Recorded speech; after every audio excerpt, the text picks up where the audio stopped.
to become who we want to be as individuals. And at the end of the day, that's going to help us be a successful offense. Man-to-man, one-on-one coverage because the safety rolls to Jefferson's side. Jordan Love hit me up the night of the draft, just congratulating me, let me know it's time to work. A.J. Dillon was open arms. Rock caught a ball with his thighs. We didn't even talk about that. It was more of with his ass. If he throws a good ball, this is a running, catching touchdown untouched. Like, KP does like these flips after every win, and I'm like just waiting for him to do his flip. To know that we still love each other, that's what football brings us. Across the safety's face. So you can tune in anywhere that you guys follow us on social media. Welcome to the Practice Squad Podcast, episode 62. My name is Jon. I'm joined by my co-host Mark, and we just wrapped up another phenomenal week of football. Detroit Lions are looking like the best team in football. There's no undefeated teams in the NFL anymore. Really exciting week overall, honestly. I was just kind of glued to my TV screen. Mark, how you doing today? I feel pretty damn good. That's a pretty good start to the episode. I don't think there's a better way this weekend could have gone if you're a Detroit Lions fan. If you're just a Michigan sports fan in general, Michigan won again. A lot of good things happen. We need the 49ers to lose. We needed the Eagles to lose. They both did. All of a sudden, people are talking, and they're not talking about being the second or third best team in the NFC or in the league. They're talking about the very best team in the league being from Detroit. So a lot of exciting things to talk about in this episode for sure. And we have some awesome guests. We do have some awesome guests coming off of a huge win, probably the biggest win their tier of college football that I can personally imagine, taking down the former national champs. So we'd like to welcome Abe Swanson, Cade Peterson. Guys, thanks for joining us. Really appreciate it. How are we feeling after this weekend? Go for it, Cade. All right, man. Definitely a lot of emotion, coming off a big game, big rivalry game, something that you prepare for pretty much your whole life. When you get to Grand Valley, that's kind of the moment that they talk about. And then once you wait your 5 to 6 years for some of us for senior year, and it finally it all starts clicking, you get there and you're like, man, this is it. This is everything that I dreamed of, especially coming out and being on top. It's like, it almost takes your breath away, but you don't take it for granted for one single second. So obviously we're moving on to the next week now because, there's so much more in front of us. But to look back on that, man, just amazing for this senior class, amazing for this team, excited for the direction that we're going. So it's awesome. Yeah. So just looking at kind of the score and how the game progressed, it seemed like an absolute roller coaster. Like I'm pretty curious on, you guys experiencing it both offensively and defensively. You blink and it seems like you guys are up 35-0. Do you guys kind of want to explain like the progression of events that got you there and then kind of how you were feeling, as Ferris started to kind of claw their way back throughout the game as well? Yeah, that game was crazy, just like in all aspects, right? The whole, one thing that everybody talks about with the anchor bone, okay? It's going to be a good game no matter what. And so obviously we got out to a fast start. Our defense, the best thing about it for me was obviously I play quarterback, I'm on offense, but when you just see your defense playing the way they were, there is no better feeling as an offensive player. And when they score, it's a thing of beauty. So, 35 rip, basically in the first quarter, pretty much shocked everybody, including ourselves, in that stadium about just how quickly that happened. But credits Ferris, they're a good team, 2-time defending national champion. They're going to find their way back into a game like that. And they did. And, Abe kind of touched on it, and Coach Wooster's been preaching it, but it just kind of shows the resiliency of this team, the mindset of this team. We have a very resilient group who is great at responding to adversity, and that looks in different ways each and every week. So it was awesome. Yeah, it was an awesome environment. I was there obviously watching my brother Cole play, watching these guys play. I've been to plenty of games over the last few years, but every single time that, whether it's at Ferris, whether it's, at Love's Stadium, this game is it just feels different. It's Division II football. and it feels like as big as any game in the country that week. And obviously you guys have played in plenty of these big time matchups. You've played in playoff games, but there's always something different about that Anchorbone game. My question to you guys, first of all, the matching shirts, obviously, leader of the offense, leader of the defense. It's like great minds think alike. But I'll start with Abe, and then Cade, you can answer kind of the same question. You guys have both been the leaders, respectively, of the O and the D for the last 3 years at Grand Valley. The team's had a lot of success. You got a new head coach this year as your overall leader. What has that transition been like? Obviously, you guys are still the leaders of the O and the D, but a new face of the team at the head coach. Like, what has that been like, and how have you guys kind of helped? How has Wooster helped you guys transition into this next chapter of Grand Valley football?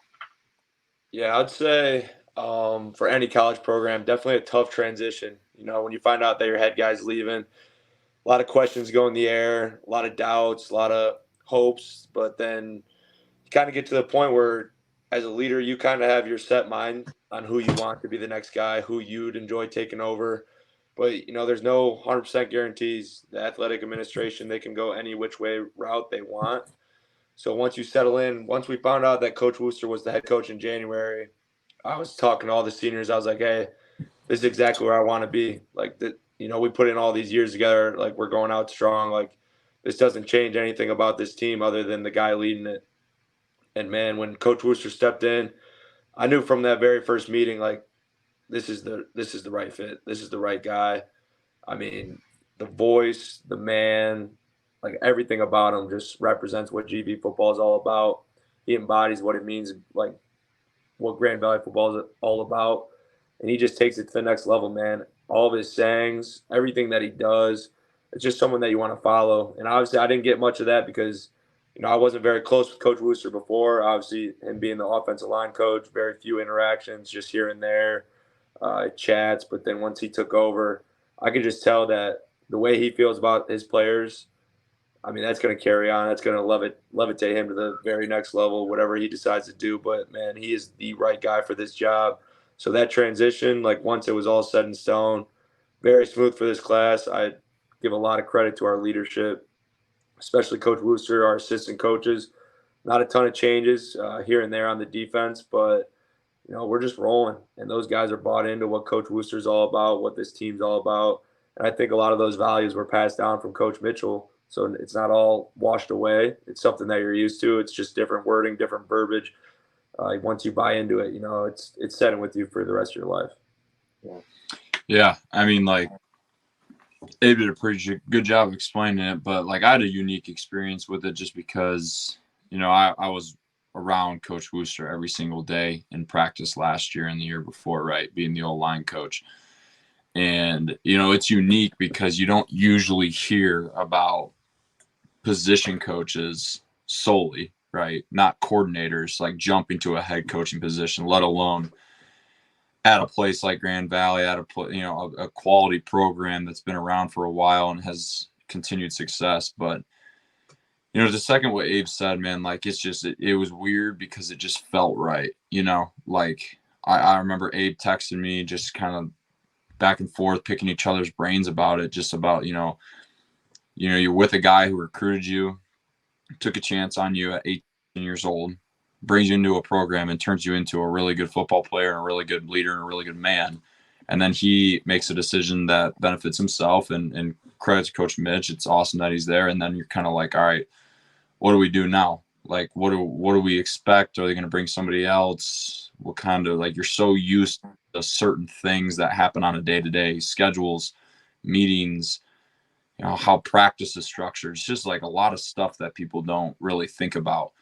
And, Coach Wooster's been living up to the expectation plus more, in my opinion. Like, it's just been awesome to have him around, and he brings a unique spark to the room whenever he walks in, and it's just been an amazing year so far. So it's awesome. I'm going to kind of echo Mark's question here, but also kind of give you guys the opportunity to flex your college stats a little bit.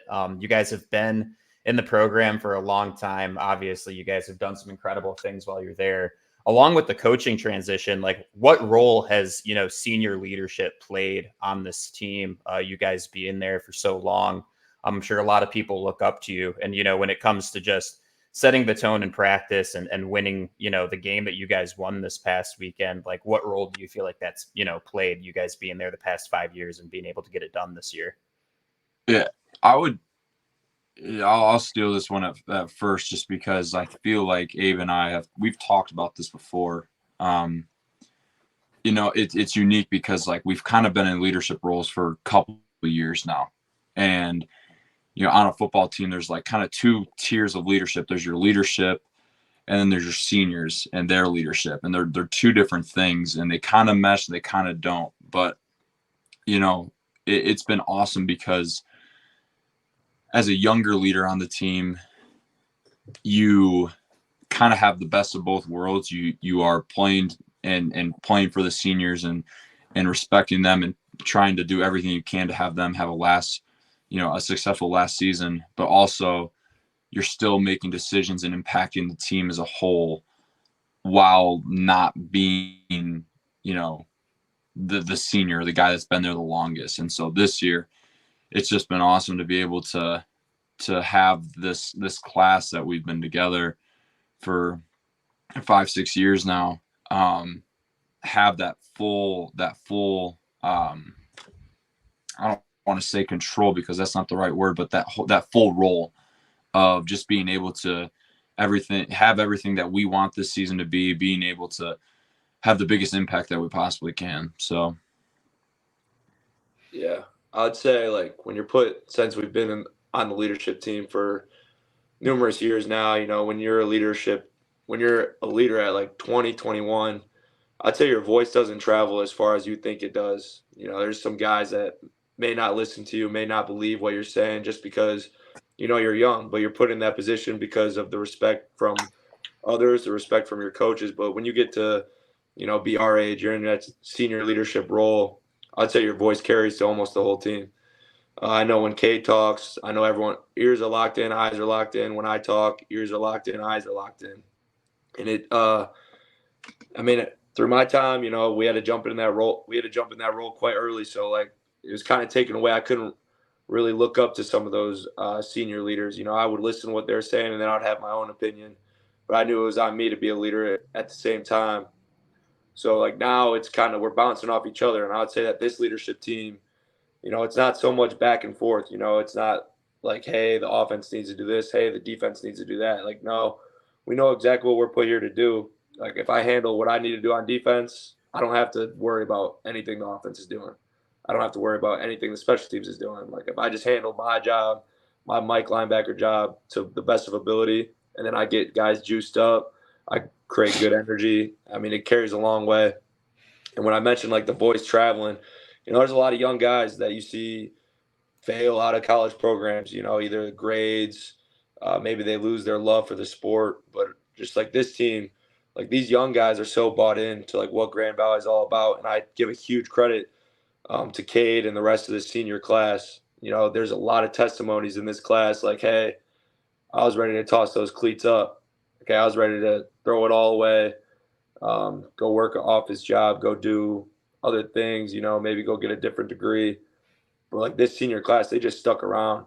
And, a lot of programs say like those who stay will be champions. And like, that's how I feel about this team. We've got guys that have waited on life experiences just to play one more year of college football with the guys that they came in with, from 18 to 24, some of us. That's just a huge credit to like what this team's all about. And it's huge, like credit to their character. So I'd say like that leadership and like just bringing it up, showing it to the other guys, like what it looks like, telling them like, hey, what I'm doing, it doesn't take too much. Just stick to the program, stick to the script, and you'll make it here.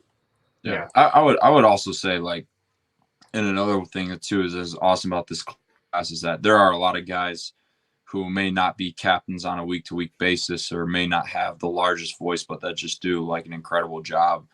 I know you guys are close to them, but like Cole and Stevie, they go every day. They have a big impact on this team. Jordan Davis, Garrett Carroll, Chris McCarroll, Colton Heibel, like just every one of these seniors just have a unique role and voice on this team. And that's what's partly why I believe that this season has gone the way it has so far is this senior class. So, you guys both are obviously standout All-American players, right, at Grand Valley. And I think there's a terrible like negative outlook on a lot of Division II programs because it's quote unquote Division II, right? And you think Division II, well, it's not Division I, and people talk about it in this negative way. And for me, and all of the experiences I've had with Division II coaches, players, programs, like that is a very wrong opinion that people have. And I think that it creates kind of a chip on your shoulder when you go to a Division II program, and especially like Grand Valley would beat a good amount of Division I programs, you know, on any given year. Ferris State would beat a lot of Division I programs on any given year. But there's this negative, you know, outlook on it. Do you guys have a chip on your shoulder because you play quote unquote Division II football, even though you guys are standout players and could easily take your talents anywhere else and also be standout players? Or, you know, have you guys just, you know, what is your outlook on it? And do you think it makes you guys better players? I mean, for me, I mean, I've been a 6 foot, 220 pound Mike linebacker like my whole, like since I got to college and high school, I was even smaller. So I knew the reality of it, like looking at like the D1 commits, just looking at the size, I knew like, you know, I know I'm like, I can do those things. Like I know I can play to that level. So I'd never say that I looked back at it and was like, oh, I have a chip on my shoulder just because I didn't get that opportunity. I think it's just, like you said, it's kind of like that stigma of like, oh, it's Division II. Like, oh, it's like, it's not as good. Like the talent's not as good. I would just say like the biggest difference is definitely interior line and then interior defense line. You know, you look at the size of those guys, but then you look at the skill players, you know, fairly like they match up. Like there's guys that go D1, come to D2 and don't touch the field. They can't. Like they're not as good as the guys that are happens there. all the time. Happens all the time. Happens all the time with the transfer portal. So I would say that it's not like a chip on my shoulder. It's just kind of like a thought, almost like, hey, like I'm just as good, if not better, than most of these guys. Yeah. So I wouldn't say I put too much thought into it. I would just say it's kind of something that's like, I know it's there, but it's not something that I'm going to give my energy because I can't change anything about it. Yeah, I would agree with Abe. You know, in my opinion, I mentioned this to my position coach when we were watching the tape on Sunday. Like you watch the tape, you watch the wide shot, tight shot of our game versus Ferris. Like that is a Division I caliber game, like without question. Like there's athletes, but like at every position who are far beyond, you know, the average of Division II. And so it's kind of hard to tell. I don't really sit here and say like, does it give me a chip on my shoulder? Because to be honest, like until I really started proving to myself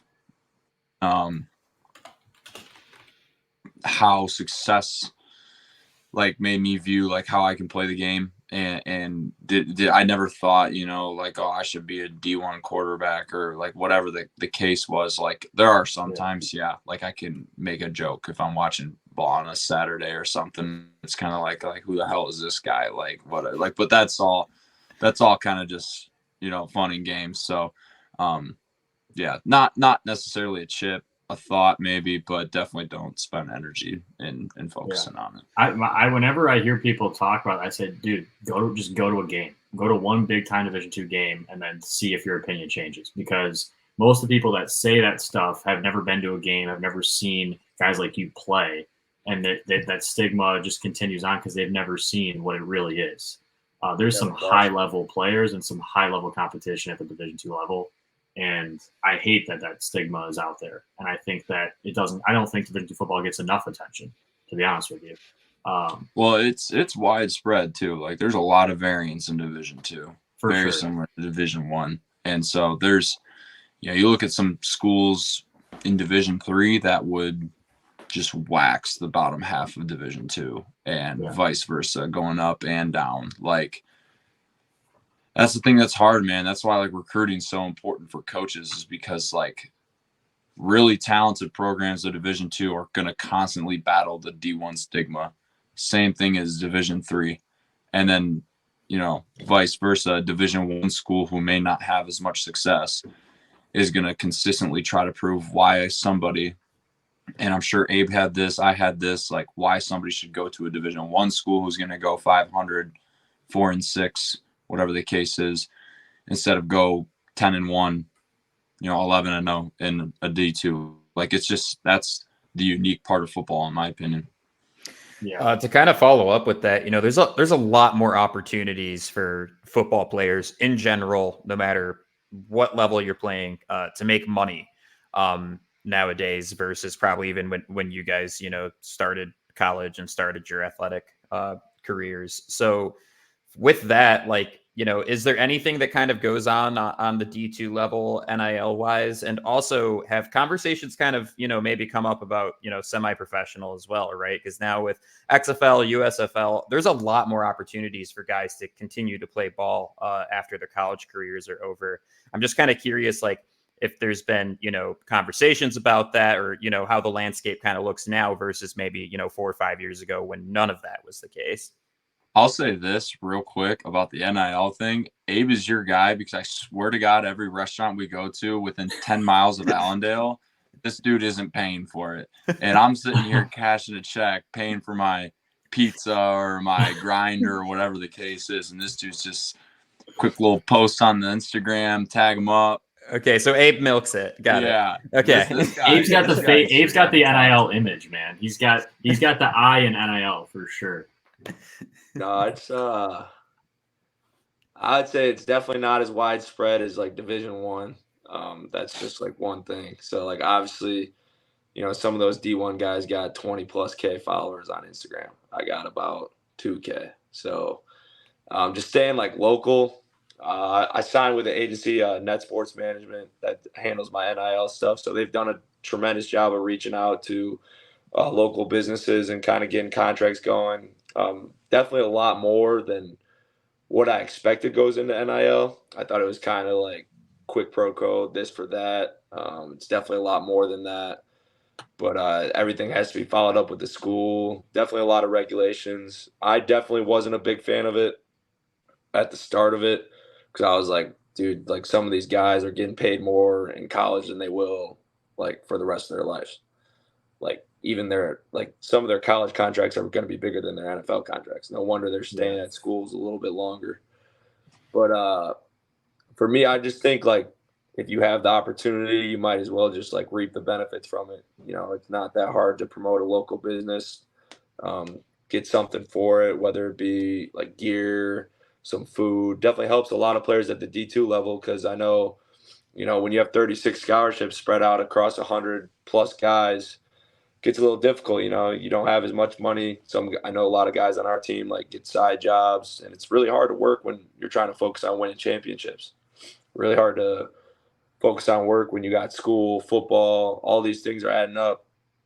So I'll just say like it may seem daunting, but just kind of put your foot in the door and it will open up opportunities. I wish I would have known about it definitely last year, so I could have made some deals that would have been from last year to this year and kind of widespread because I think it does a tremendous job of like growing your name out there.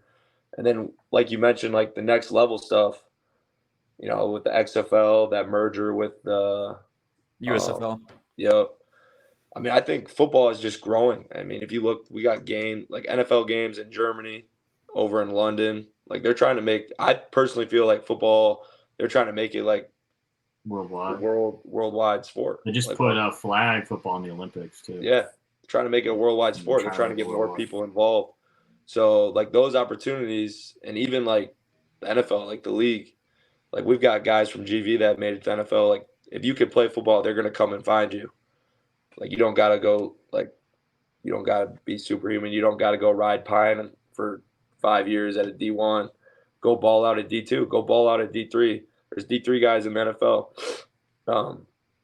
Guys that came from JUCO in the NFL, they'll find you. You can play football. You can play football. Well, and like you said, like, being a Division II college player takes just as much work as a Division I guy. And so the fact that college, the scholarships are spread thinner or whatever, like, I think it's personally great that guys can still go and, be able to reap the benefits of that while they're still playing. And then, the semi-pro stuff, like, it's no joke either. I mean, some of those guys are making like 40, 50, 60K a year contracts. I mean, there's a lot of people on this planet that I think would happily, play football for 60K a year. Exactly. Yeah. Like, that's killer. So I'm glad to hear that it's, made its way down to D2 and that you guys are able to reap the benefits of that. It's awesome. I think the cool thing about like the whole idea, like the next level of football, having like these different levels, and then you look at, the different ways that guys find their way into the NFL, like there's obviously the draft, and then there's your undrafted free agent signees, multiple D2 guys whom we've even played against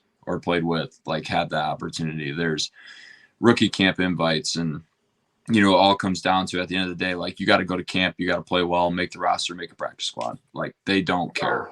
And I think it's cool because they give a lot of people opportunities. The NFL is adding their practice squad limitations to 17 guys now. The game is growing. The USFL XFL merger, I think, is awesome. I hope that continues to grow.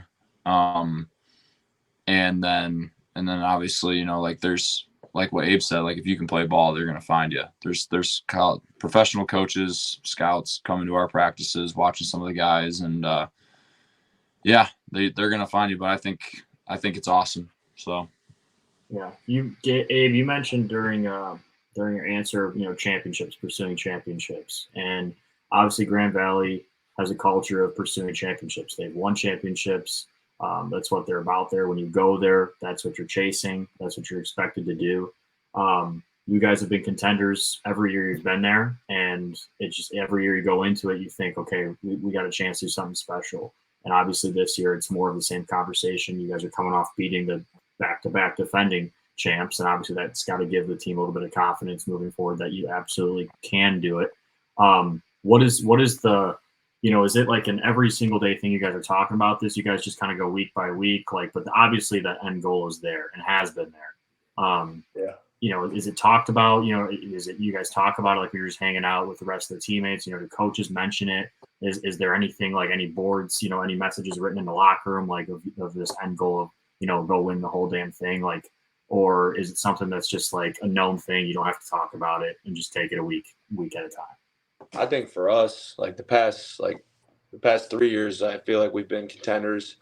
I think something for this team, like there's that belief factor, right? Like, hey, we can actually go do this. Like, hey, we can beat this team twice. We can beat this team once. Doesn't matter. Like, but for us, like, definitely this leadership, like, we can't look too far ahead. And we know that as a team. Like, we all have our goals and what we aspire to do. But honestly, like, we just keep going week by week and day by day. Like, there's no Wednesday practice without a productive Tuesday practice, Yeah. If you don't go out there every single day, every single opportunity you get, you can't look to travel down to Texas and win a national championship. If you can't focus on the day-to-day details, there's no way that you can make a trip down to Texas and win a national championship. So for us, just staying focused, and what it comes down to is just going 1-0 each week. We have a big mantra. It's 1 for 1, and it sticks to like what we're talking about right now. But it's kind of like you can break it down to even like by a play. Like if you go 0 for 1 in a play, you miss an assignment. Go to the next one, execute your job, and just stay focused at the task at hand. Because I feel like once you start looking too far ahead, once like outside noises kind of get in your ear, like, hey, like we're booking tickets down to Texas, or like, hey, like see you in Texas. It's like you guys are missing the whole picture. Like if we don't beat Northern Michigan this week, there is no Texas. Right. There's no, like I would like at halftime of this game, like almost screaming like, hey, like you got 30 minutes. But honestly, like you have the very next play. That's what you have to be worried about. Once you get going down the timeline and start progressing these things out, none of the dreams that are right in front of you are going to happen. Yeah. Just a second, what he said, like, be consistently good. Like, you just have to be consistent, and you can't fluctuate your energy, your motivation. Obviously, like, execution's one thing on a Saturday, but what you put into it week to week has to be consistent in order to be a good program. And that starts at the top and works all the way down to scout team. And I think every good program will say that. 100%. Yeah, absolutely. So has there been any talk about Stevie Roncelli's haircut, and what were you guys feeling on it after chopping his hair? And now that you're winning, I assume maybe it went from being a bad omen to a good one. I'm not sure. Dude's faded up at all times, man. He looks good.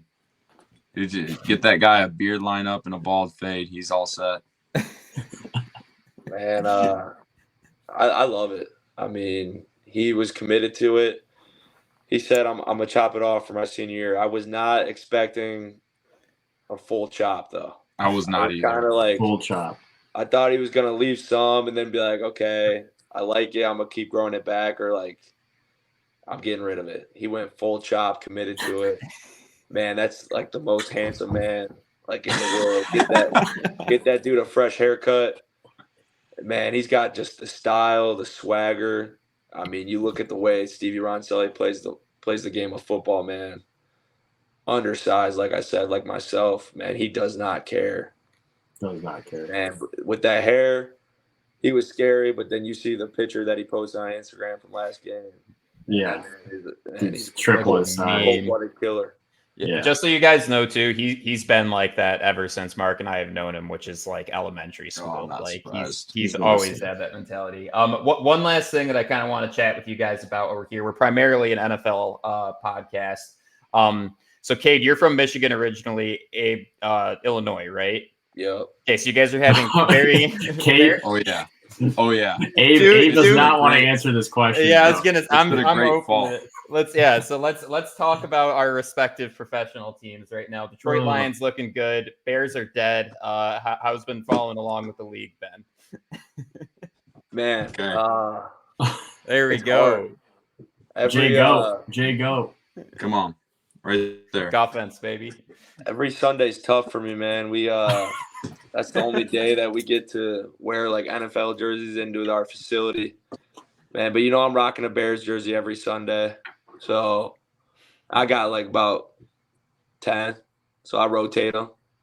But I just gotta hear it from like my teammates. I would say like I'm a glorified Lions fan though. I've been around the guys for too many years now. Decorated our houses with Lions flags. So, like, whenever the Lions are on, I'm cheering for the Lions unless they're playing the Bears, which is, like, unfortunate because I know, like, we're not going to win that game. And then, like, I see the news this week that, like, our starting quarterback dislocated his thumb, and I'm devastated. I see what we do against the Commanders. I get my hopes up. I'm thinking, like, the ship's going – it's sailing.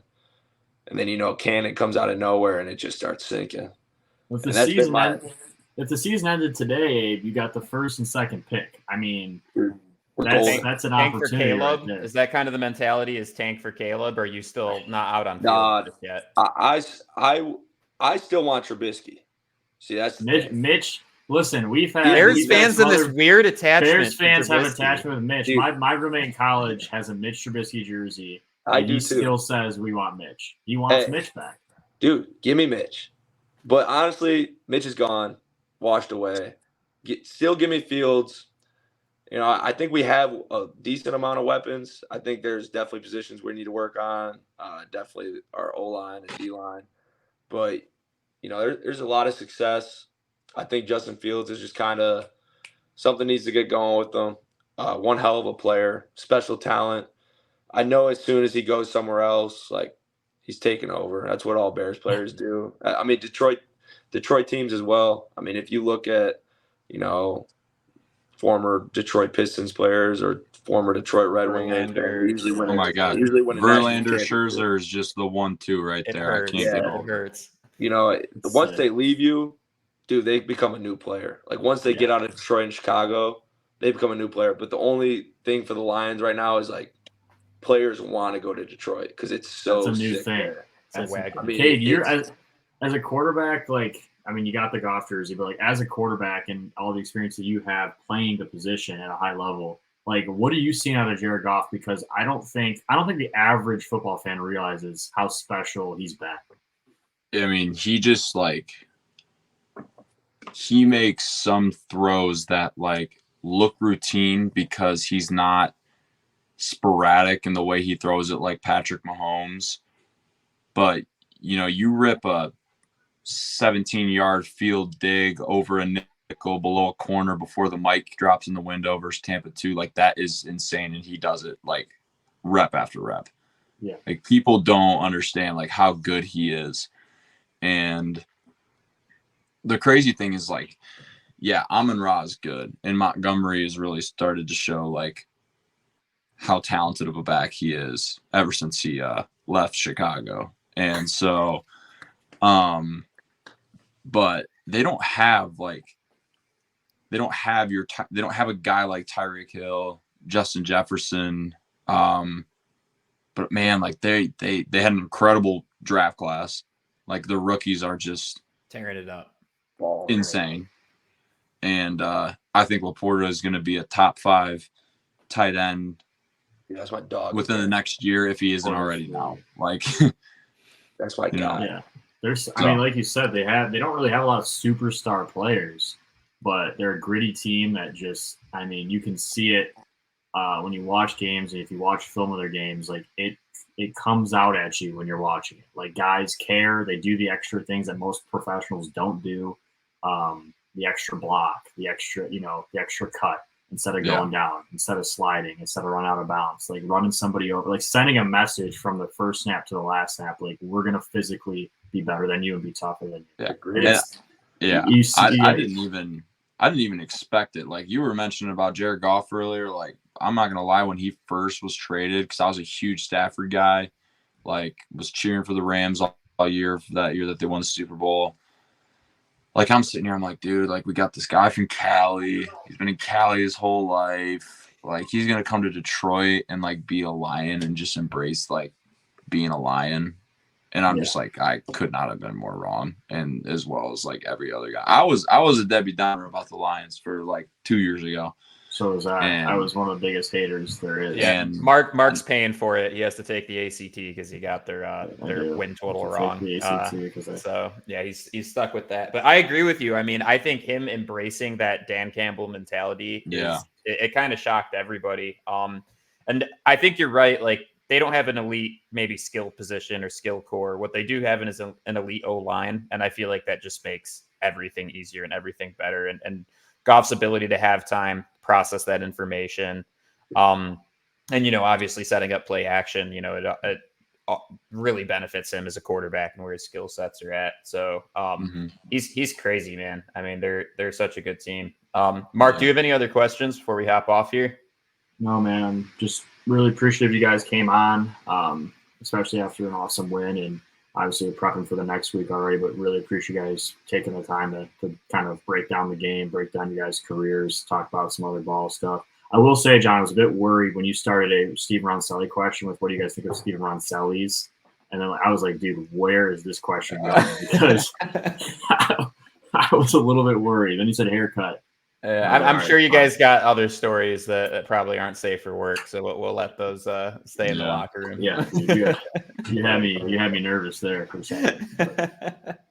Well, hey, really appreciate you guys coming on. Huge congrats again on the win. Hopefully you guys had a good time celebrating this past weekend, and looking forward to see what you guys do the rest of the season too. Awesome, thank you guys. Appreciate it. Appreciate it. Thanks, guys. Killer interview. Another great interview here on the and I just want to bring that graphic back real quick too for those, because I only brought it up for a few seconds. I mean, this is the resumes that we're talking about for these guys. About as good of a college resume as you could possibly have. And it really is awesome just seeing the like I said, the senior leadership, right? Like you don't become this effective in a program unless you're truly dedicated and willing to stick it out and grind. And now finally, right, they're beating the defending national champs their senior year. I mean, not too many stories much cooler than that as far as football goes, if you ask me. Yeah, I mean, people. I think again, the Division II college football doesn't get enough attention and doesn't get enough respect. But Cade being a Harlan Hill finalist, like that's the Heisman for Division II. Like that's being nominated for being the best player in Division II football across the country. Obviously, going All-American means you're one of the best at your position, and Abe's a first-team All-American, like the best middle linebacker in Division II in the country. And you have those two guys leading your offense and defense. Like you wonder why Grand Valley is a contender every year, and you wonder why they've had so much success as a team. But also, those two guys have really been special to watch. I mean, I've gotten to go to many games watching my brother play. But those guys always stand out, and they always play well. And some of the things that they've done, you look twice and you're like, holy shit. Like they're just playmakers. They're special, gifted athletes. They're also awesome dudes, and it's pretty cool being friends with them as well. I will say one thing too about Grand Valley before we move into some other, NFL talk. That team, like they talked about the chemistry and stuff. Like I played at Central, and the chemistry that our team had, just when you compare it to what I see, how close those guys are. I mean, there's a tight knit group of like 20, 25 dudes in that senior class that are like best friends. Like They do everything together. They live together. They eat together. Like they just are super, super close and love each other. There was definitely that at Central, but not to that extent. You cannot replicate, first of all, what that does for a team, but also you just can't replicate it, period, right? Like it's never something you can force. It literally is built by having a large group of guys buy in and spending years together building that relationship, right? And then you add the talent aspect in it, and you add the coaching aspect in it, and it's just like pouring gasoline on a fire. It makes everything that much more explosive, that much more efficient, that much more resilient. So yeah, I mean that's awesome. And I'm not that close to really anything related to Division II football other than, following Cole and Stevie. And even I can tell like what kind of group they have there, how much hype there is behind all of it. It's some cool shit. So thanks again to both of them for coming on and having a chat with us after, like I said, like a historic win. Like let's call it what it is. The awesome thing is there's a very high chance they'll see each other again in the Division II playoffs. Which if both teams win out and both teams get in, it'll most likely be at Lover Stadium again. And when I tell you, John, I don't think you've been to a Grand Valley game, but when I tell you this college environment, I mean they sit 16,000 people were at that game. Like what's the timing on that college wise, like early mid-December? Because I mean shit, dude, if they do see each other in the playoffs, maybe I'll take a trip up with you and we'll watch that game together. It's an incredible game environment to be in and to be a part of. And like Cade said, no matter what happens, those games end up being tight, hard-fought games. Like every single time I've gone to a game or watched a game between those two teams, if there's a big lead that happens, no one. I mean, I was sitting right next to my dad, and I was like, "Is this game over?" Like it was 35-0 with 12 minutes left in the second quarter. Like it was an absolute tsunami of just blue and black Grand Valley domination. That's insane. And my dad's like, "No chance. Like, do not even say a word. Like, this is Tony and East you're going against. This is Ferris State. They've won 2 straight titles. Like, you do. There's no safe spot. There's no safe cushion that you can start with." And 28 unanswered, and all of a sudden that crowd was silent. And people were worried. And credit to Grand Valley for finishing the job. I mean, most teams. How much time was left in the game when it was 28-35? Third quarter still. Okay, so there was like. Yeah, I mean, it was literally the entire from that moment of 35. It was literally like a game of like just the most momentum shifting game I've seen. 35-0, 0 momentum for Ferris, 0. Like not one good thing went their way. 28 unanswered, and Grand Valley just completely stalled out. Like nothing was going their way. And then you get into the fourth, I think the first drive of the fourth quarter, Grand Valley scores, and people finally have like a sigh of release. The crowd re-erupts. Like you finally have a double-digit 14-point, 2-score lead.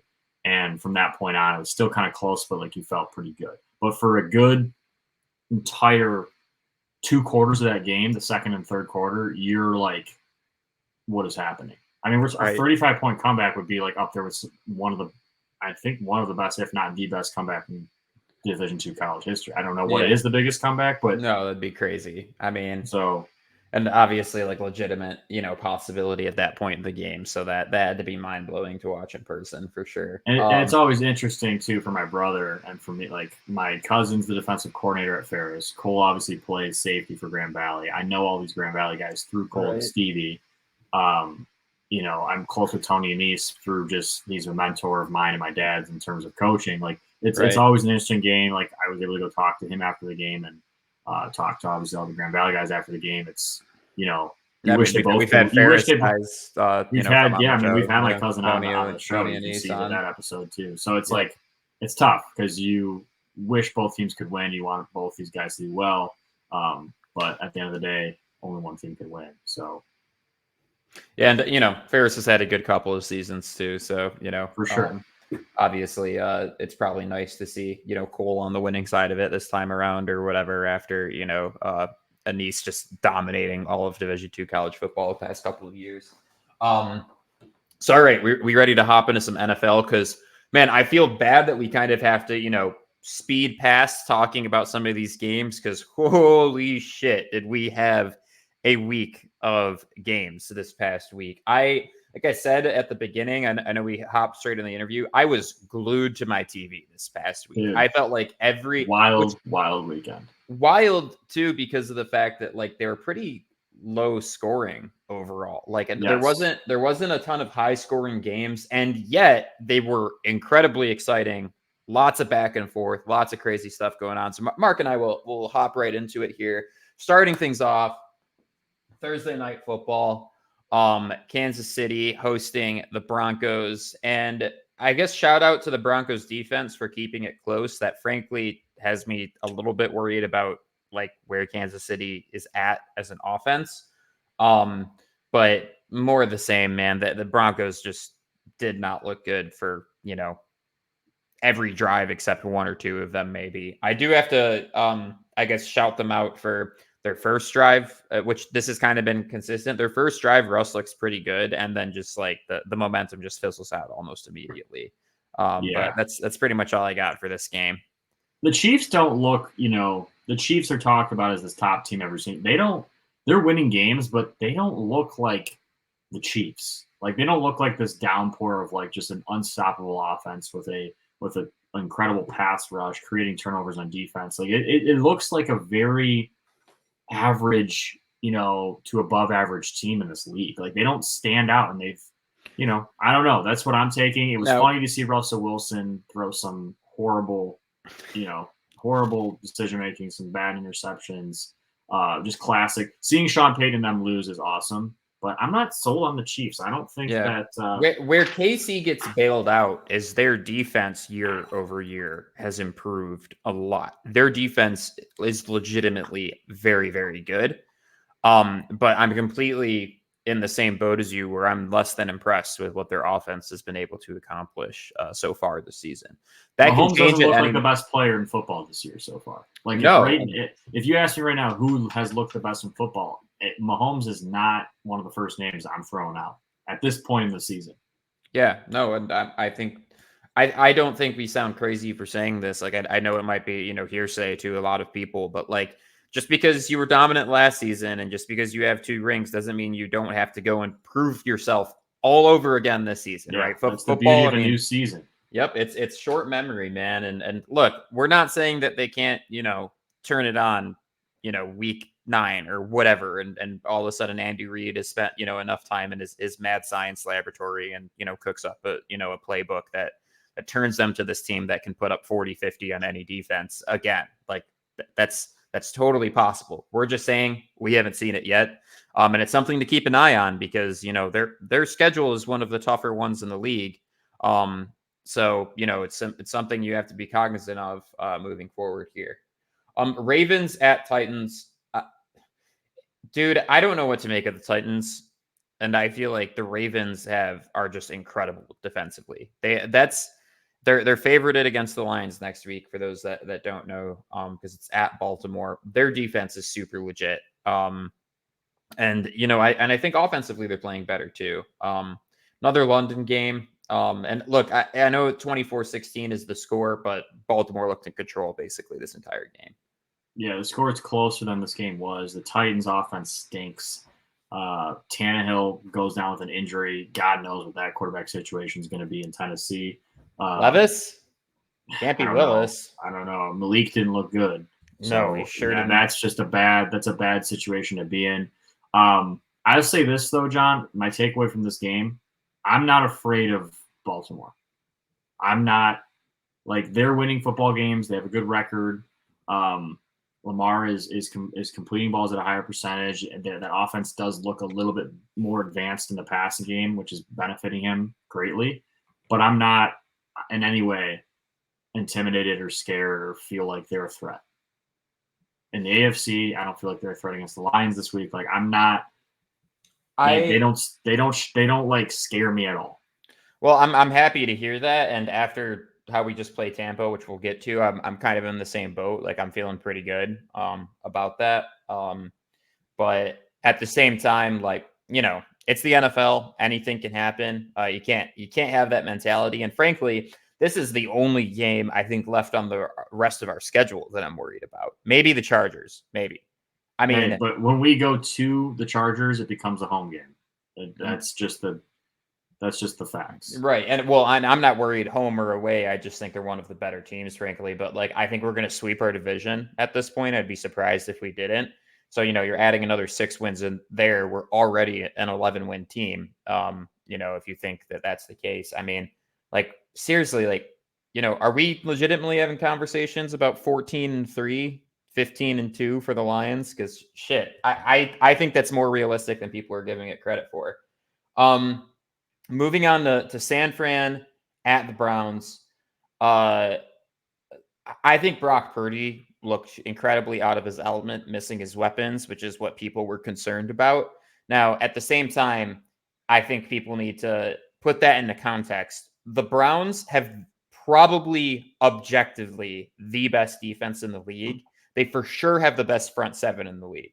John, it's not probably. They are the best defense. They're one of the best defenses in the past 20 years through this point. Yeah, and that statistically, they are one of the best defense. They're allowing an average of 207, 208 yards per game total offensively, which is unheard of.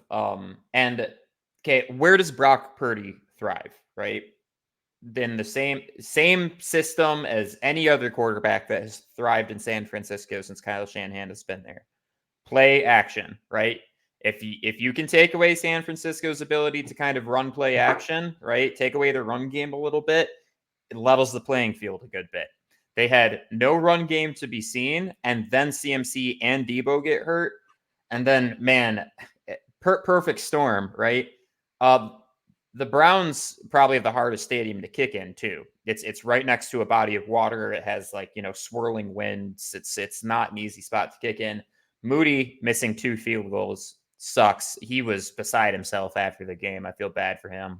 It hasn't happened to him maybe in his life, dude. He's been dialed in. He's been a great kicker his entire life. Was awesome at Michigan. I mean, you spend a draft pick on a kicker, you expect him to make a 40-yarder to win the game. Also, two big coaching takeaways from this game, John. Jim Schwartz has Kyle Shanahan's number, 1. Okay. Definitely. In matchups against Shanahan, he just seems to, become beside himself. He doesn't look like the normal play caller that he is. And he's a great play caller, one of the best there is.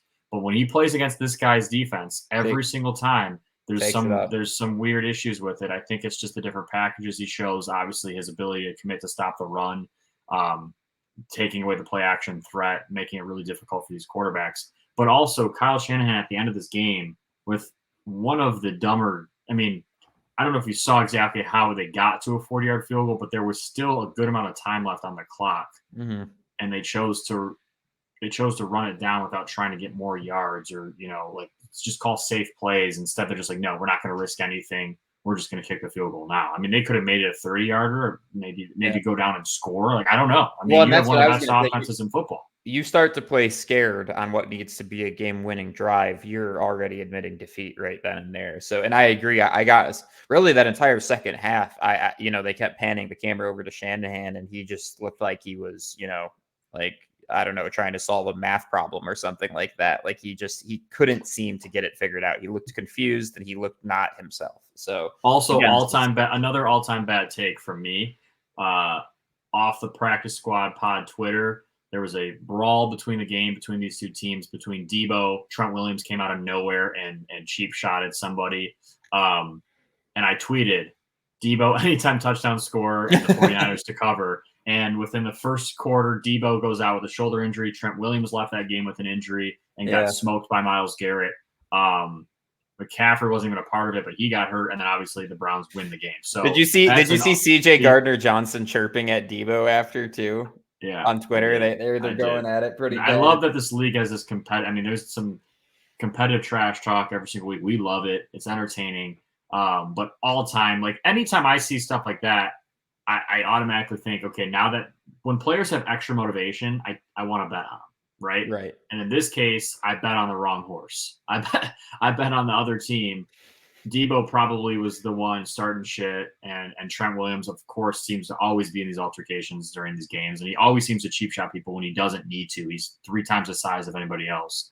But that's the one team I think that Trent Williams and if they had our best versus your best, if it was like a sword fight, to the death, I would take Myles Garrett against Trent Williams in that battle. That would be terrible. That's one of the only teams that has a guy that can even come close to Trent Williams. And I mean, if you put these two teams against the rest of the league and say, hey, our best versus your best in just a fight to the death, I'm taking Myles Garrett. I'm sorry. Like Trent Williams against probably everybody else in this league, I'm taking Myles Garrett. Myles Garrett is scary. He's at an entirely different tier of his own as far as, I mean, we saw it a couple weeks ago, right? They had to put 2 tight ends on blocking him. They're just, they followed him like he was, it was incredible. Right. I mean, it was in our Aliens of the Week a few weeks ago. He's a freak, dude. And again, Trent Williams is one of the best in football, and Myles Garrett had a good day putting pressure on Purdy. He sure did. Okay, Panthers at Dolphins. So for those that watch this game, oh man, for me, on a best bets perspective, you have to get concerned a little bit. But I mean, shit, dude, the Panthers came out and they looked like they were gonna. I didn't really buy in, but I was like 14-0. This does raise one question: is the Dolphins defense not good enough? Did I say Dolphins defense? Dolphins. I'm not sure what you said, but it wasn't good. Yeah. So is the Dolphins defense good enough to carry, allow their offense to do the work, right? Like, and that's what, if the Panthers can go and score 14 unanswered points to start a game, like that's the biggest concern, right? You might have the best offense in the league, maybe the best offense in a decade. Statistically, you do. And yet maybe part of the reason for that is because the defense can't seem to stop basically anybody, right? I mean, so it's a problem. You know what wins championships, John? Defense. Yeah. That's how the old saying goes. So it's definitely a concern. I mean, you have one of the best offenses we've seen through 6 games of all time. You have a coach that's an offensive genius. You have a quarterback that's come into his own. You have receiver weapons and running back weapons all over the place. Incredible speed all over the field. And your defense, I wouldn't call their defense bad, but I would not call this a championship caliber defense. Not good enough is exactly more so than I'm putting it. So, but I will say it's not the worst problem in the world to have. When you have the best offense we've seen in, like you said, over a decade through 6 games, all you have to do is just figure out a little bit. Like you don't have to be the best defense. You just have to be functional. You just have to limit teams a little bit, create 1 turnover. Right? Get 1 stop in the red zone. Like that's really all it's going to take for Miami to be in every single game. But when you saw them play the Bills, they didn't do that. Yeah. And they got outscored in that game. Yeah. So it's a risk that you're taking every week when you say our offense will just be better than the other team's offense, and that's how we'll win. That isn't always the case, and you do not win Super Bowls doing that. So they definitely got to figure some stuff out. Definitely. I forgot to get the score on this game. I'm not remembering off the top of my head, but I was going to say, I don't think it matters because the Jags won by a lot.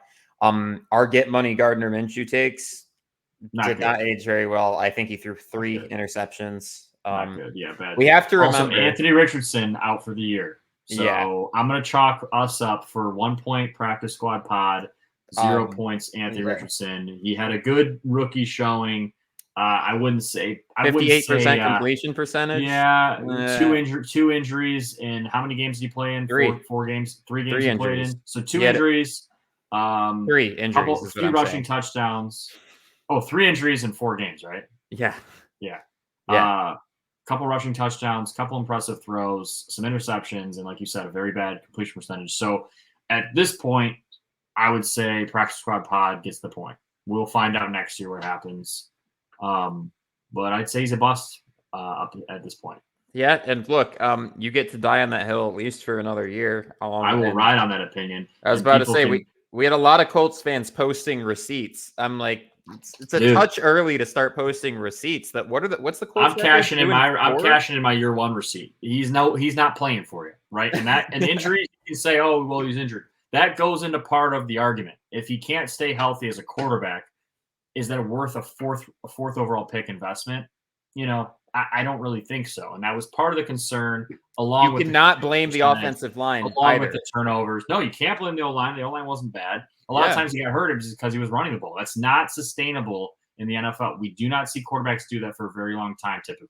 Okay, you have to be really, really careful with how you do that with your quarterbacks. The Colts clearly just kind of let him go and said, we're just going to throw you out there and we don't really care about your health in year 1. And we're just going to hope that you can win us some games early. It cost him, and now you got Gardner Minshew, who I still think is fine as a backup quarterback, but Anthony Richardson 0, practice squad pod 1.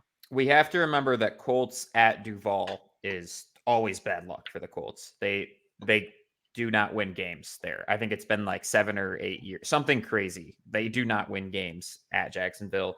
And per your point, Mark, Mark and I have never at any point questioned whether or not Anthony Richardson is athletic. He's one of the most athletic people to ever come into the NFL based off of his combine numbers and things like that.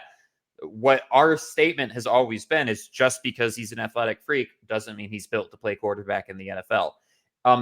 By the way, if you put Tyreek Hill, at quarterback and just asked him to use his legs and try to beat people, he's going to have some impressive plays. But there's a reason why he's playing wide receiver and not quarterback. It's all of the other things that go into playing quarterback, right? And so, again, consistency over flashiness, man.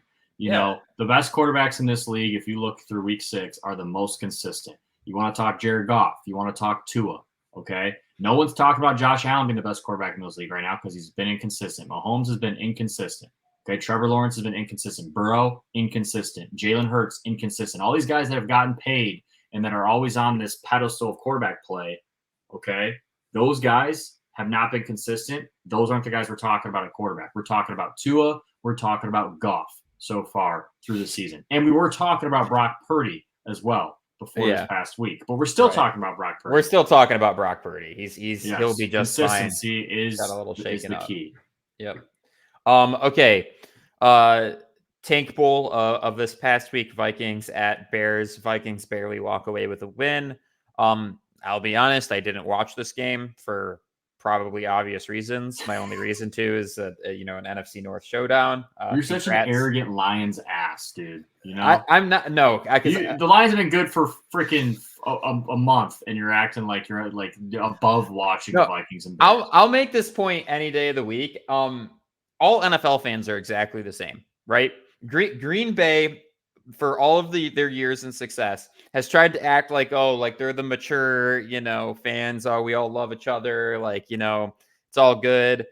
The minute that they started sucking, those fans were at everybody's throat all the time doing the same trashy stuff that any other. I said this a few weeks back. And so, yes, now that the Lions are winning, I am going to look down, especially at the Bears, who, again, talk shit all season about how good they're going to be and have nothing to show for it. And the Vikings, who I said all season were fraudulent. So, yes, I will come after our NFC North rivals and say that their trashy game that, scored a combined, 32 points was not worth my attention when a bunch of other good Sunday games were going on. I'm not going to rebuttal it, but you're an ass. Because I'm right. That's why. Yeah, you're right, but you're being an ass. Well, believe it or not, can be right here. Believe it or not, they were not the lowest scoring game this week either. If we go one down to 30 total points scored between the Seahawks and the Bengals. Wait for the Bengals to stay in it and win this game, by the way. Per usual, they went from are the Bengals dead to now being right back in the conversation, with a 500 record. So if you're one of those idiots that counted out Joe Burrow, shame on you. You can't. Shame on you. He's done too much in his first few seasons as a young quarterback in this league. Shame on you. I mean, if he's playing through an injury, no, he didn't look great. He still didn't look great in this game, but the guy wins football games. Okay, the guy's cold-blooded. They call him Joe Burrow for a reason. The Seahawks are a good football team, low-scoring game. Hey, a win is a win. It doesn't matter how you get it. It wasn't pretty. Their defense rose to the occasion. This is a big win against a good NFC team. The Seahawks I have a lot of respect for. Let's not forget they beat the Detroit Lions, who a lot of people are talking about being the best team in the NFL right now a couple weeks ago. So Aaron Glenn needs to just, copy whatever the Bengals did to hold them to 13 points. Like they just do the exact same scheme. Yeah, if we see the Seahawks again and lose, I might be seriously depressed. There would be tears for sure. All right, Mark. It is now week 6. I'm officially admitting it. The Saints have changed absolutely nothing about Derek Carr did not do anything. He's saying this right now, but if we go back to preseason episodes, when we do the breakdown of that division, look, I'll let confidence, the glow on John's face, the inspiration this guy was speaking about with his Saints was, and I told him, I warned him, I said, John, don't you think you're getting a little bit too excited about Derek? Don't you think, nothing else really changed besides your quarterback? And I said, Derek Carr, is he really that much of an upgrade? Like, is he really going to just bring it all to New Orleans and change the whole scape of things when he didn't do anything for the Raiders basically his entire career? And John threw the Raiders under the bus and never blamed Carr. It was always about the Raiders being a bad franchise. I'll still say that any day of the week. Raiders are the worst run franchise in the NFL, and I have receipts there too. But yes, Drew, if you want a weekend project, you can go and take all of my preseason Saints stock and make me look very stupid. There's a lot of good ones. I will say this though. Their defense, per usual, still super good. And I still legitimately think this is a team we could see at least making like wild card playoffs. I do believe that.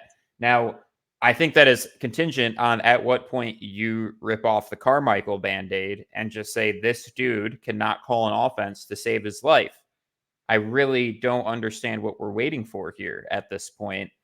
Because you guys went, you sure as hell don't want to blame the quarterback that you just made it a huge contract, to bring over to New Orleans for. So who are you going to blame? I would blame the guy that has been incredibly ineffective at making this offense do jack shit since Sean Payton left. That's where I'm at with it. Who would you rather have, Carmichael or Matt Canada? Who's more in like? Which fan base has the right to be more angry at their OC? Because I know you're biased because of the Saints, but I think Steelers fans are cheating at hockey games in Pittsburgh. Fire Canada. I mean, that's a new level of. I was gonna say, so New Orleans clearly doesn't loathe Carmichael that much yet. I think if he's still here at the end of the season, it will get that loud. Having to choose between the two is really tough. I think Canada might be worse, but Carmichael has less of an excuse because, again, you look at the Saints roster, there isn't a shortage of weapons at this point. Steelers, I still think you could make the argument that Pickett needs more pieces around him to some degree, right? And the offensive Johnson line being out is a big deal. Yeah, and I mean, Najee's not the same, and and so George Pickens is your, wide receiver number 1 essentially, and he's a sophomore in the league, so I don't know. Hey, CJ Stroud, by the way, I was going to say, he threw his first interception. Is it the best first interception in NFL history? Because do we even count it as an interception? They did. He almost did it on purpose. He almost did it on purpose to get a new set of downs. Coolest first interception I've ever seen in my life. He threw an interception and converted a first down on the same play. Also, shout out CJ Stroud just in general. Hey, He's the true rookie CJ quarterback. Stroud. He is playing way beyond the experience that he people expected him to have. Shout out to the Miko Ryans, right? Yeah, shout out to Miko.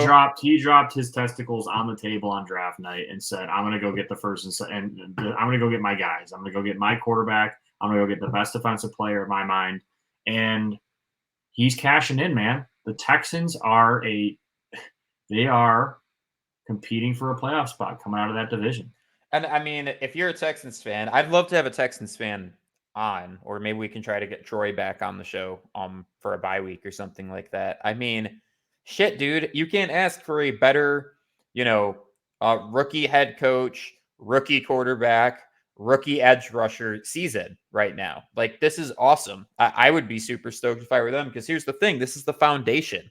This is like the worst you guys could potentially be for a few years. I don't want to oversell that, because you can always regress, but man, you got to be stoked at how you're looking 6 weeks in. It might be the best team in Texas. I'd like to think so. I'd definitely like to think so. We'll get to that monstrosity of a Monday night game shortly here. For sure. John, you should be scared, by the way, because you keep talking about the Saints are not a playoff company. The Atlanta Falcons, okay, are not a bad football team. You should be worried. You should be worried because they're not a bad football team. Neither's Tampa.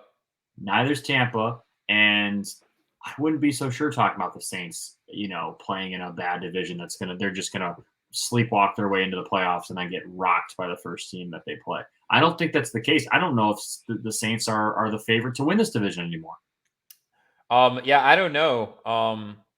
Atlanta's looked good. Tampa's looked good. This game was wild. And yeah, I mean, I think and as these things go, right? Like 3 years ago, if you remember, the NFC East was the worst division in the league. Everybody sucked. I think the best team was Philly with Hurts in his, I think, rookie season at the time. And they were like 9-8, and the Cowboys were like 9-8. You remember this season? You know what I'm talking about? Yeah. So fast forward 1 year and everything's different. NFC South was the worst division in football last year. And now all of a sudden, Atlanta's a lot more competitive. Tampa's a lot more competitive. Saints are pretty much staying the same. Maybe marginally better, but I don't know. Obviously, Panthers suck, but, it's just not the case anymore. And it is crazy how quickly in the NFL you can turn things around. Wasted opportunity for a revenge game, too. Taylor Heineke, I will say again, you got another win, Atlanta, but Taylor Heineke should be the quarterback. He should be, if he's the quarterback of this Atlanta team, they are a better football team. You score reverse. That's my bad. I don't even know if I'm getting things right at this point. Whatever. I'm just questioning my everything. I don't even know what's real anymore. But yeah, I Falcons, man. Believer. I'm a believer. Ritter looked better this game in general too. So I just think Taylor Heineke's a better chance to win every single game. Plus, this was a revenge opportunity against the Commanders. Like, I still want to give him his moment, give him his chance. I still want to see it for sure. I think Heineke, but I mean, if Ritter's the guy that they want to roll with in the future, I understand. But still, okay, Eagles at Jets, good one, really good one. Big time game of time. Everybody's been saying, man, the Eagles look good. They don't look great. They don't look like the team they looked like last season just yet. And again, you lose both coordinators. Shit happens. I get it. The Jets, the New York Football Jets with Zach Wilson, are playing pretty solid football right now. They obviously have to cater to some of Wilson's weaknesses. But the thing is, man, he's playing confident. He's completing passes, and he's getting it done where they need to get it done. This is no joke, and people should be worried about the Jets, especially, by the way, when 5 weeks after an Achilles surgery, Aaron Rodgers is doing shit like this. What is this? What is going on? He's not human, and that shouldn't be a surprise to anybody. He's not a human being. Is he an Aliens of the Week just because of the fact that his Achilles is apparently made out of like some cyborg? He's a Martian. He is a Martian. Like, he's not from Earth. Can I say something crazy on this podcast as if that's never been done before? Yeah, go for it. The Jets will win the Super Bowl this year, if he plays if he's back in time for playoffs, they win the Super Bowl. I don't care what seed they are. If they get in to the dance, the Jets will win the Super Bowl. They have a Super Bowl defense. We said earlier in this podcast, defense wins championships. And you add this guy. I don't care if he's coming off an Achilles. He could be average. He could be a quarter of the player that he's been in his career for the Jets. That's still better than Zach Wilson. Credit to Zach Wilson. He's getting these guys wins. He's giving them a chance. He's rejuvenated the spirit of this Jets team. Okay. You gotta remember a few weeks ago we were like, okay, well, who are they gonna go get? Any quarterback on the streets is better than this guy. And they stuck by it. Credit to Robert Saleh. Yep. Credit to him. Credit for betting on this young kid who everyone else has turned their back on. No, he's not great, but he's getting the job done. He's reducing his errors. This defense is playing out of their minds, and the guys around Zach Wilson are stepping up. And Aaron Rodgers' presence, I think, just being who he is and being around has I think that speaks volumes on who he is. Aaron Rodgers' approach to this whole situation, I want to give this guy credit because, in all seriousness, Aaron Rodgers and Brett Favre did not have a great relationship. Brett Favre was an asshole to him. He said, "Oh, you're the guy they're going to try to bring in to replace me. I'm not going to teach you shit. I'm going to make your life hell. I'm going to make sure that you never play for the Packers." That's kind of the approach he had when he was, underneath Favre for those years. He very easily could have taken that and been salty about it and done the same thing here in this situation with Zach Wilson. He could have easily rode off into the sunset and retired after this injury. He could have been away from the team and just said, you know what, I'll think about playing again next year. He's involved. He's in the locker room. He's talking to this young kid. He's giving him, you saw in Hard Knocks the type of guidance he's giving him. Shout out to Aaron Rodgers. Shout out to this team. They deserve to win. They're a team to root for. And I think that if he plays, if they get to the playoffs and he plays, they win a Super Bowl this year. Yeah, I have two takeaways before we get into the next game that we're going to be egregiously long-winded on as well. One, AFC is wide open. I don't care what anybody says. I completely agree with you, Mark. If the Jets get in and Rodgers is playing, they have just as good of a shot as anybody. I don't care if they're playing KC week 1. They could beat them easily.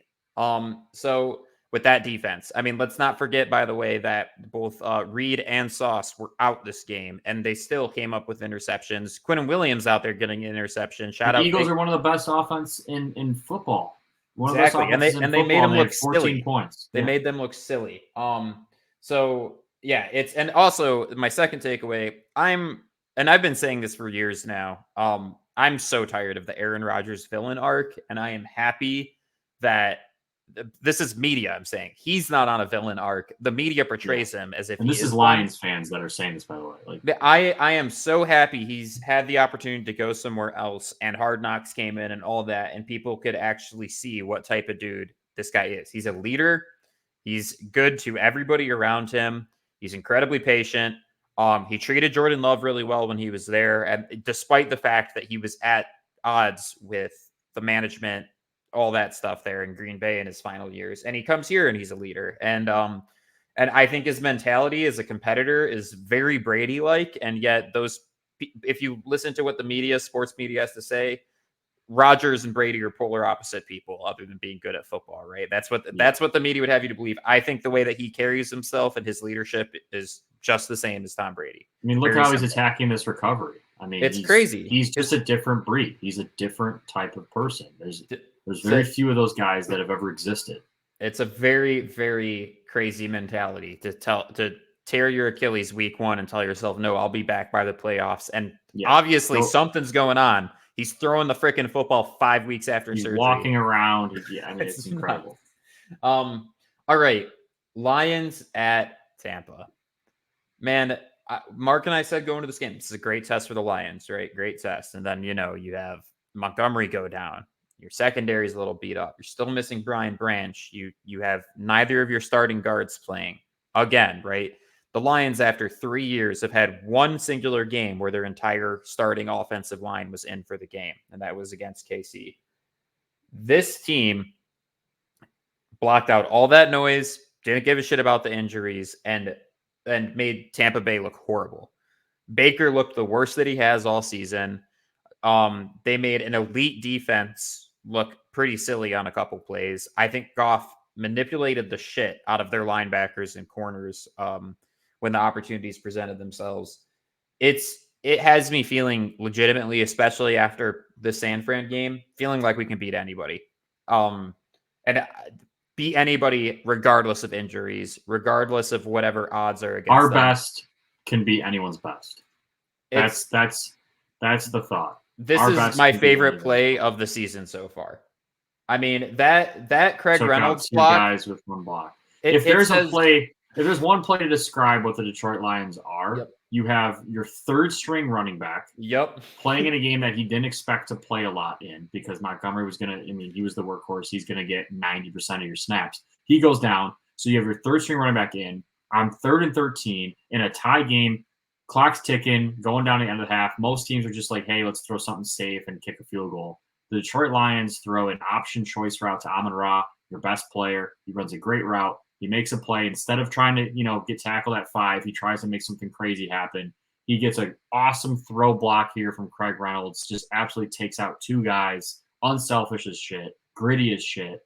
You can see the other Reynolds, the receiver Reynolds, throwing his body around to make sure Amon-Ra gets in the end zone. There's an unselfish feel to this team. Like we said earlier, there is no star on this team. You could argue Hutchinson. You could argue Amon-Ra. You could argue Goff. Penny Sewell. Like, you could argue these guys are stars, but they're really not in the grand scheme of this league. They're not superstars. They're just great players that are playing as a team behind a coach that's got a culture that everyone's bought into. Again, we're not even close to 100%, and we're beating one of the better teams that we faced handedly. Like, this game was close most of the first half, but once we got that lead, like, it was our defense played to the point where we were never really worried. And this is in the Bucs creamsicle uniforms. Like, I thought, like, oh my God, we're going to lose this game because they're throwing the creamsicles out. How do we win? They look sick. Easily the uniform matchup. We melted the creamsicles. We melted them.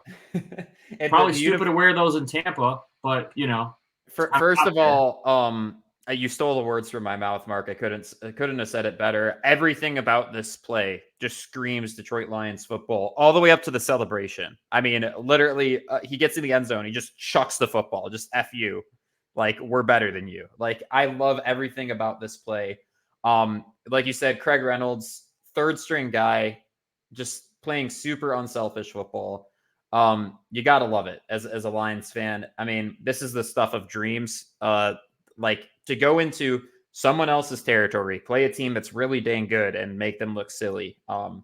But by the way, this uniform matchup, I think this might be the best one of the season. It was incredible. So it might get topped this week, though. Just saying, no sneak preview. Well, yeah, the Kelly Green scum in and the Dolphins. The Dolphins are always a great pairing for any good alternate uniform. The Bengals Dolphins game last year, crazy. We don't really know how to act as Lions fans right now, dude. And then I didn't realize this. This is Jack Fox's Twitter bio. Oh yeah, it's been this for a while. I didn't realize that. That is hilarious. And he got a game ball, by the way, because he had 2 very well placed punts that absolutely changed the game for them. So really awesome stuff as a Lions fan. We have Baltimore next week, huge test. And for real, if we win that game, like, you don't want to call things too early. Anything can happen. But like, if we win that game, I'm feeling very good about our division winning odds. I'm feeling very good about, frankly, like our maybe 1 or 2 seed in the NFC odds. Like, John, I'll be honest. If the Lions can somehow, some way grasp the 1 seed in the NFC, we're going to the Super Bowl. Like, I think the only way we don't go to the Super Bowl is if we have to go to Philly or to San Francisco to play them. I don't love our odds in those matchups if we're at their place. But if they have to come to Ford Field, if they have to come to Detroit, if the NFC goes through Detroit, you bet your ass that we're going to be buying a ticket to the Super Bowl, because that's going to be a tough place to play. Probably the toughest place to play throughout the playoffs if they're hosting. I'll tell you that right now. The NFC better figure it out, because if they let the Lions get the 1 seed, you screwed up bad. Do not let them get the 1 seed. That's all I'm saying. But frankly, a public service announcement for the rest of the NFC. You better figure your shit out, San Francisco and Philly, because if you allow this to happen, they're stealing the crown of the NFC, and they might steal the league. I'm in the boat of it doesn't matter. The amount of blue that I've seen in all these stadiums at away games. True too. San Francisco, you're not gonna take over the 49ers. You're not gonna take over Philly. Like, no, I'm sorry. 100%. They will hold on to their tickets to make sure that doesn't happen. Yeah. But I do have to say, like, people are saying, Tampa fans, KC fans, they're saying they've never seen their stadiums invaded by an away team like that. Dude, ever. I saw it firsthand at Lambeau last year, and that was when we were maybe we have to have two things happen for us to even get into the playoffs. So no, I'm probably gonna go invade New Orleans when the Saints when the Saints play the Lions at New Orleans. I think December something. So I'm gonna try to get over to that game. It'll be awesome. And I will be wearing Honolulu blue for that one. So I got to experience the Superdome. Yeah, and Saints. There better not be a Saints hat on. You got to be all one. No. I'm all no one. Saints hat, Lions jersey. No combination bullshit. No, I'm not. None of that. None of that. All right. Pats at Raiders. Pats are dead. It's that simple. Pats are dead. They're horrible. I mean, think about how much we just talked about the Saints earlier. The Saints beat the Patriots by 30 points in a shutout victory last week. Like, the Patriots are dead. This was a revenge game. McDaniels got his revenge against Belichick after all these years. He got him. The Raiders are bad. The Patriots are worse. I don't think there's much else we have to talk about with this game. Mac Jones is not the guy. Is there anything else to talk about? I mean, no, I think that's it. I think they don't warrant more than the 20 seconds I just talked. Yeah, you could copy paste exactly what we said about them last week after the Saints game and just add Raiders in, and most of it just kind of holds up. So really and honestly, we can probably say similar things. Cardinals, Rams. Cardinals, you continue to play gritty football, can't get it done because you don't really have a lot of talent. Rams looking better and better. Both these teams are doing better than most people expected. I'll give them that. Cooper Kupp looks good. Welcome back. Hey, and let's just remind everybody in the NFL that without a doubt, when Cooper Kupp is playing and healthy, he's the best wide receiver in football. You're an idiot if you say otherwise, and you're probably a racist if you say otherwise. He's the best football player best receiver in the league when he's healthy. And he's one of the best football players, period. Yeah, he's definitely different, to say the least. He's incredible.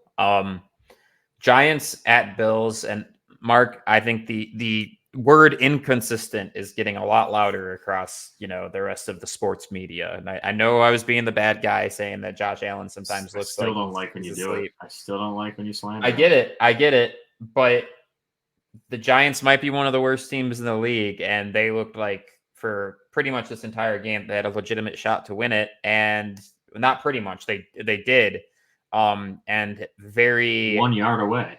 Yeah, and I was going to say, and very sketchy non-call on that particular one, too, with, Darren Waller being 7 foot. I'm not going to talk about non-calls. The priority to talk about in this game, the Giants, you had the ball inside the 10-yard line at the end of the half. You got 0 points. You had the ball inside on the 1 yard line at the end of the game. You got 0 points. Inexcusable at the end of the half to not get a field goal attempt in. One of the worst coaching mistakes ever. And you saw, and I don't think it was a coaching error. I think it was a Tyrod Taylor checked the play to a run. Oh. And I mean, Dowell was like, yeah, because he was pissed, but I was like, I'm pretty sure he called a pass. I don't think he's dumb enough to call a run play in that situation. I think Tyrod Taylor did a hot check alert to a run play and thinking they could get the spike. Smart of the Bills to lay on top of Saquon and not let him get up and stuff, but you got to be smarter than that as a veteran quarterback like Tyrod Taylor is. I know he's, not been playing in many games recently, but holy shit, that was bad. And that cost you the game. That cost you a game. There is no room for errors like that in this league. The Bills looked as bad as they possibly could at home on a primetime Sunday night football game and still escaped with a win. I don't want to hear about no bullshit ref calls when the Giants had plenty of fair, equal chances to win the game outright. No, you're normal. I'm not. Trust me, I'm not going to rush to the Giants' defense here. And the Giants are better without Daniel Jones. Yeah. So, okay. This Monday night game, not good. It wasn't pretty. Hey, I do think these two teams are actually pretty good, though, John. I mean, I think both of them are good teams.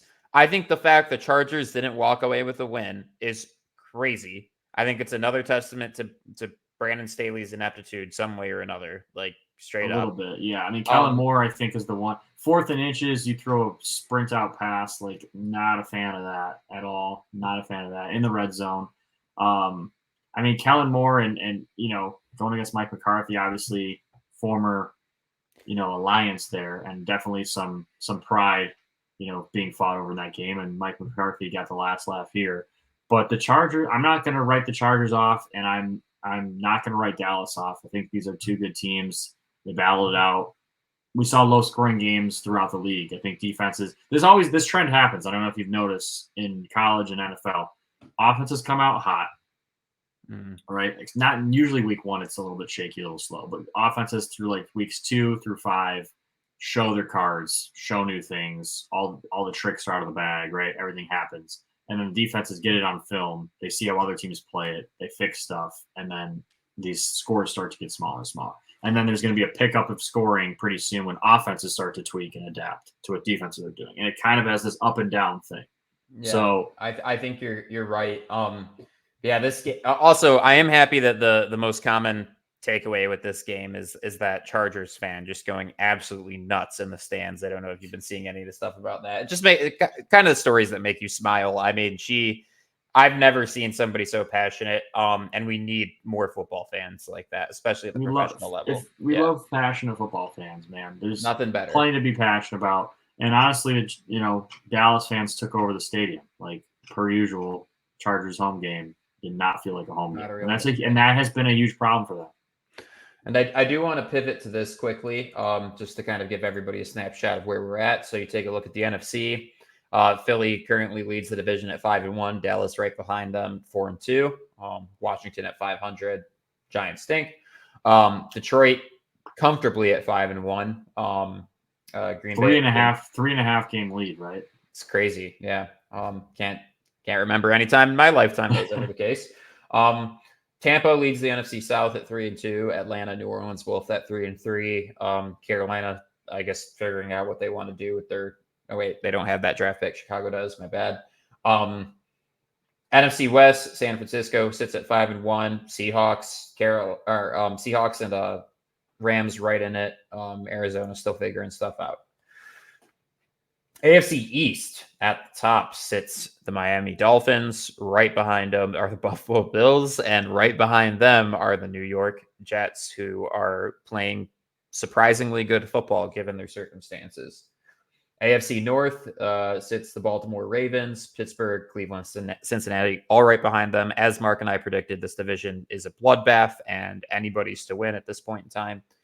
AFC South, you got Jacksonville at the top, 4-2. With Indy, I think is going to kind of lose their competitiveness as the weeks go on here. Maybe I'm wrong. Then you got Houston playing surprisingly good football. Then KC at 5-1, which feels weird, but that's the case. Just based off of how some of those games have gone. Raiders at 3-3, Chargers at 2-3, and Denver again figuring out what they want to do with themselves. So there is a snapshot, and I will try to do a better job of kind of keeping records in touch too, because those are starting to matter a little more separation going on as the weeks go here. All right, Mark. We didn't talk about it yet, but in case you guys didn't see, I went from 11-10 to 12-14. Mark is dominating though. Shout out, 19-10. That's impressive. We are betting spreads. Mark, I think I don't know. If you want to make money, hop on the Mark train. I don't know what else to say. Last week we said maybe I know ball. Is there anybody out there that still thinks that maybe I don't know ball? If that's the case, let's go to our week 7 picks and just do it all over again. I'll prove you wrong again. You haters out there. I got a lot of catching up to do at this point. And then John, your record's not bad. I mean, it's a losing record, but depending on how you used units and what you waged, you could be doing just fine. You're right around that break even point. Again, betting spreads is challenging. Yeah, and I appreciate that, but I'm a competitor, and currently I see that there's a massive differential between our win totals, and I need to catch up. So Damn straight. Jags at Saints. Saints are a 1-point favorite. What? Yeah, that was to my surprise, frankly. I am going to. I don't know who's going to win this game. I don't love the Saints just getting a 1-point favorite in general. I thought they'd be, actually getting points rather than giving them. I do like the under here though at 40. So I think I might roll with that as a best bet. I'm gonna sit there and think about it a little bit. But yeah, that's where I'm at with this game. I think the Jags win. Trevor Lawrence is banged up right now. He's a game time decision. I think that may be why that line's that way. I'm curious to see how that line gets affected if he's clear to play.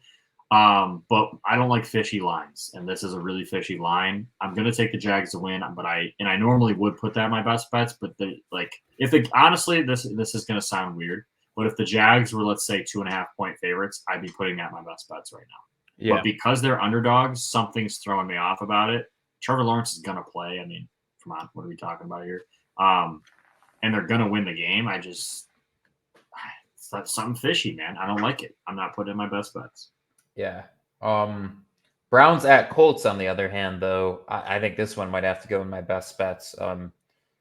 Surprised that the Browns are. I get they're probably not going to get Watson back this week, but the Colts don't have their starting quarterback either. And I thought PJ Walker actually, looked pretty dang good last game, all things considered. So I'm going to add the Browns to my best bets. I think that their defense is going to hold up just fine against the Colts. And I don't know if I can say the same about the Colts defense. So it has me feeling pretty good. I'm going to do the same thing. You can drag that in my best bets. Listen, like you said, Gardner Minshew against one of the best defenses we've seen through 6 weeks in NFL history. They do not give up yards. They do not give up a lot of points. They're incredibly difficult to run the ball against. And if you can't run the ball against this team and your quarterback's Gardner Minshew and you don't have a ton of receiver weapons, how do you win this game, right? The Browns just function on offense, and they should walk through this game and win. Deshaun Watson, I haven't heard an update on him. If he plays, I like the odds even more. Obviously, PJ Walker did a fine job. Give me the Browns, dude. Myles Garrett is going to eat Minshew alive. Yeah, I have to agree with that. Bills are 9-point favorites at the Patriots. And with the way that the Patriots have been playing, I think that's warranted. I guess it's just, figuring out what type of Buffalo Bills we're going to be seeing this Sunday. And they tend to get played pretty close when they're at the Patriots. So I don't know if I want to touch that. My brain says, hey, don't overthink this. Take the Bills in a best bet. I don't think I'm going to, just because this game tends to get a little weird, kind of diverts expectations at times. 9 points. We talk about how bad the Patriots are all the time. I might be overthinking it. So I might be overthinking it as well. The way the Patriots have been playing, if they drop another egg like they have in the last few games, I think there's serious conversations about moving on from Belichick. I think they actually start happening in that front office. That's not just me saying stuff. I think last week we said that. I was kind of joking, but I'm dead serious. If they get blown out, again. I think the Pats are going to be more cordial than letting him go mid-season, though.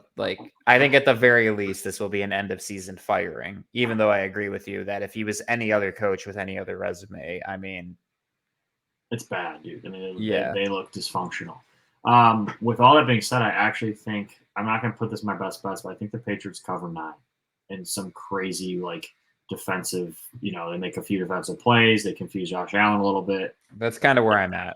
But I could also see Josh Allen torching them and having 3 incompletions and 7 touchdowns. So yeah, I know I hear you on both fronts. So that's a stay away from it game. So far, not loving the board. I don't know. I kind of like Raiders only favorited by 3 at Chicago. I like Raiders to cover that. We'll Justin see about Fields probably not playing because of the dislocation. And that's kind of where I'm at. Is he's probably not going to play. Who's the Bears' backup? A dude I've never heard of before. I don't. Yeah. Chicago Bears backup QB. It is Tyson Bagent. You're kidding me. I don't even know who the hell that is. I've never heard of. The article is saying that, he's got some moxie and some poise, but considering the fact I've never heard of this dude in my life. Okay. We can well, with that, I'm going to take the Raiders. Yeah, he doesn't look like a guy that's going to win a football game. So I'm gonna take the Raiders. That's not going to be my best bets. Again, stay the hell away from these games so far. Like, bet on the Browns, but stay the hell away from those other games. That's my advice. We were struggling to see if we should even put a Caleb Williams tank bull alert on any of these matchups. And Drew and I decided that this is the most likely candidate out of all the ones this week. Giants stink, dude. The Giants are really bad. I like the Commanders to cover here. I think they'll win this game. Just simply because of the fact that I think their offense is going to have like a pulse, and the Giants' offense is not going to, as they haven't, pretty much at all, except against the Cardinals that 1 week. So that's where I'm at with it. I like Commanders to cover here. I actually think the Giants get one here. Saquon tends to have big games against Washington. They're due. I mean, they're so damn due. They almost just beat the Bills on primetime. It's a home game. Division opponent. You have the Giants have a really good defensive line. Okay. That's one thing that there's no debate about. That changes things. Because you're right. Because think about matchups. Football's matchups, John. You don't go 19-10 without thinking about matchups. That Bears game, dude, Sam Howell was running for his life. It's a matchups thing. Yeah, I like the Giants. I'm close to putting my best bets. I'm not gonna, because it's the Giants. I'm not gonna touch it, but now I kind of like the Giants to cover here at the very least. I don't know if they'll win, but I like them to cover. Yeah, I don't know. I'm gonna leave that one alone just because but you make a very compelling argument. All right. Falcons at Tampa, who I think is very upset about last week, and so I like them to cover here. Falcons have been playing some pretty good football lately, though. So can't really count them out. But divisional game, Tampa needs to essentially win this one to stay on top of the NFC South. So that's a huge game for the Falcons too. Obviously, I like it. I like Tampa here. Drag me Tampa, my best bets. Yes, sir. I like Tampa a lot. Again, matchups. Tampa stops the run. Even the Lions did have some struggles running the ball against them, and that's, I think, probably the best running team in the league besides San Francisco. So Atlanta wants to run the ball. They lean on running the ball to keep them in games. If you can't, you're forcing your young quarterback, who I don't have a ton of respect for, to try to win you a game against a defensive secondary that's not horrible. So matchups. I like the Bucs a lot. I really do. Baker, again, didn't show up, play against a good Lions team, didn't really show up. I think he bounces back. I think there's when you come off of a bye week, like Tampa just came off a bye week, you either come off completely locked in and refreshed, or you come off a little bit like removed from the game, a little rusty, right? And Baker was down and doing the Oklahoma Texas game on game day with McAfee and those boys. He was distracted, a lot of shit going on. Clearly that affected their play. I think they right the ship, no pun intended. Tampa Bay beats Atlanta. Yeah, I'm adding them to my best bets too, which means that getting both of these right, I gain nothing because Mark and I have the same set. I should just do that every single time you do a best bet. I should just match yours, and then you will never catch me. All right. I'll just ride this lead off into the sunset. Love that. I'm taking the Lions best bet though here. I like it. I think I like them to cover at the very least. I like them to win this game, frankly. Simply because of the fact that just with the way the AFC North has been progressing, I think, Baltimore going and, further asserting their their claim at the top of the division just doesn't feel right. I think that division still needs to continue to be a bloodbath with a lot of turmoil and turnover. And look, man, I think the Lions have the biggest FU attitude in the entire league by a huge margin. They don't care about the injuries. They don't care if they're missing Montgomery. They don't care about any of it. They're going to show up to your stadium with, 20,000 fans of their own and kick your ass in front of your home crowd. That's been the brand. I like it. Also, birthdays this weekend, having some people over to watch this game. I've been really hyping up the Lions here in Texas, so I got to see a W in front of my friends. So that's the other aspect. God forbid that the Lions lose a game during your birthday celebration. I'll be honest. I love the Lions. I think they win this game. I can't put in my best bets. I gotta use my brain here, not my heart. Okay. I can't put in my best bets, even though I really do like them. I think they do win. And again, like I said earlier, the Ravens don't scare me. Lamar doesn't scare me. The Ravens defense that you were giving a lot of credit to earlier doesn't scare me. I think the Lions get the job done. I can't put in my best bets. The Lions are flirting with that trap game that they're getting all of this love. Right. It tends to happen. I mean, look what happened to San Francisco last week. Yep. We're talking about, we literally titled an episode or a video on our Can YouTube anyone channel, beat Can them? anyone beat the 49ers? And Yep. they lose to the Browns. So I don't want to. The Lions are due to lose another one just because of bullshit, and this could be a wake up call one. Yeah. It's going to be an exciting game regardless. Great test for both teams, I think. I think both teams have silenced a lot of haters over the past few weeks. Now let's see who's better. All right, Angry Bird at Angry Bird. I like Angry Bird to win and to cover. They're not angry, dude. The Seahawks look mad. What do you mean? The Seahawks, I mean, they do both look mad, but I thought you were talking about both these teams stinking. No. I'm just literally saying that their logo is a bird that looks upset. Well, both do. They both do look. I mean, legitimately, actually, yeah. I get what you're saying. Okay, so I appreciate that. But again, is there a bird that looks happy, dude? Or is there any of these logos where the animal or the thing that they represent looks happy? No, they're all supposed to look like fierce and intimidating. Yeah, you're playing football, not football. Okay, this is real American football. You're gonna have a mean looking thing. I want a good graphic designer to redesign all these teams, but with the logos having smile, cuddly. It would ruin everything. It'd be kind of funny. Yeah, Seattle, I like the Seahawks. I like Seattle, but not in my bet. You're putting your best bets. Holy shit! Well, and you're playing catch-up, vocal. I can tell it. You are chasing greatness.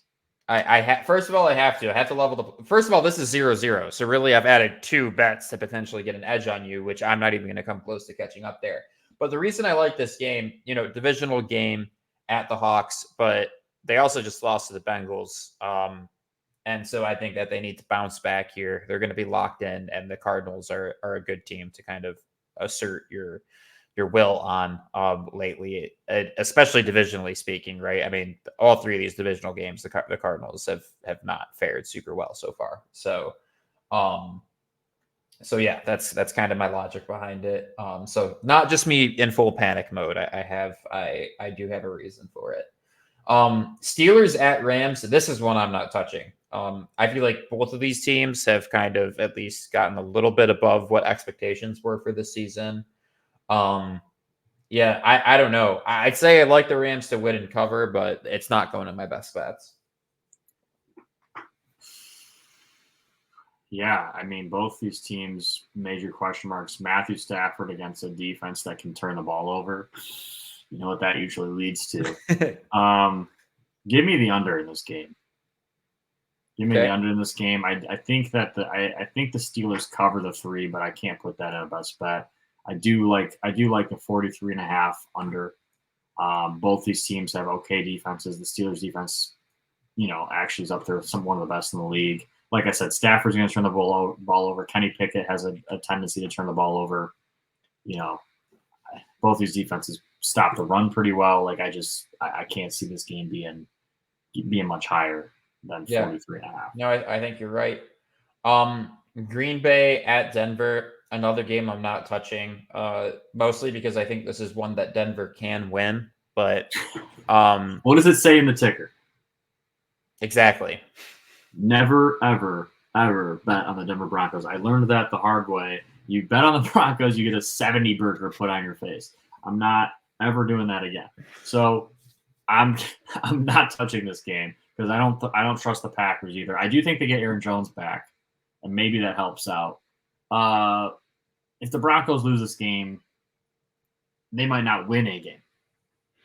Put it that way. Yeah, it's I don't think either Mark or I are going to add them to our best bets after lessons that Mark had to learn that I seem to have already known. But oh my God, for real, like Denver, if you guys are hoping to be a 2-win team this season, you better look to start here. That's all I got to say. Chargers at KC. This is always a fun game. Always. And it is always a good game. I think Herbert and Mahomes have a lot of mutual respect for one another. Always a lot of points scored. Always gets exciting in the fourth quarter. I like shit, dude. It's tough because I like KC to win this, but definitely not to cover because I just think their offense has not proven they can put up those kind of points. And the Chargers defense is like literally built to try to contain Pat Mahomes, basically. And I don't know, man. I mean, Chargers are kind of in panic mode right now. Like they need to kind of do something here. Yes, I don't know. John. Yes, John. I know what you're getting. What's your conclusion, John? So the Chargers have to cover.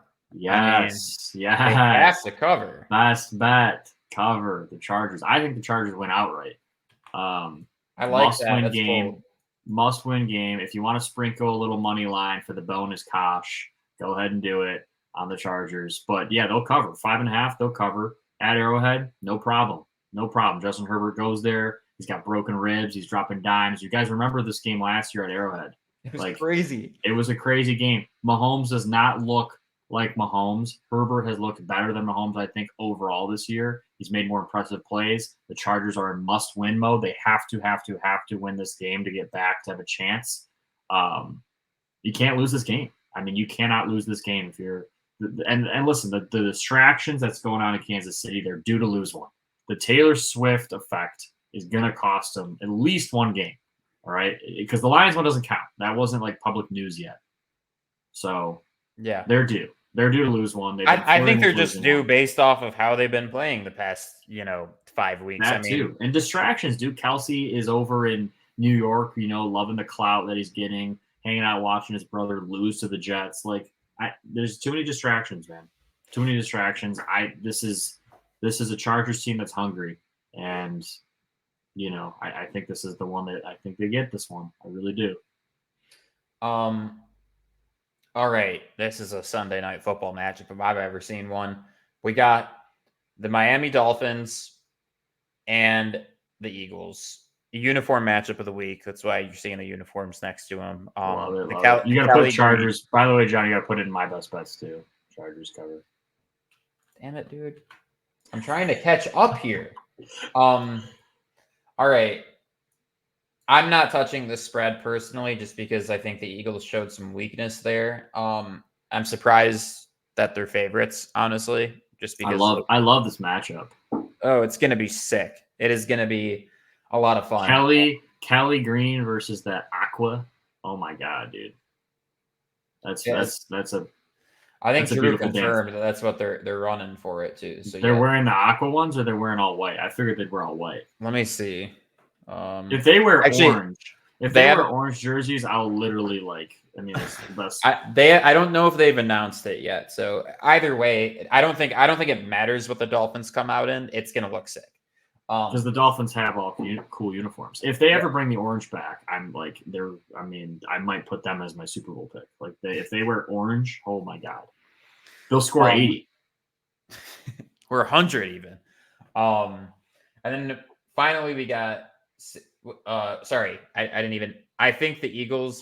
We didn't even get so obsessed with the colors. We didn't. Yeah, you're like, yeah. Uniform match. We're like green. Give me green. All right. Next game. All right.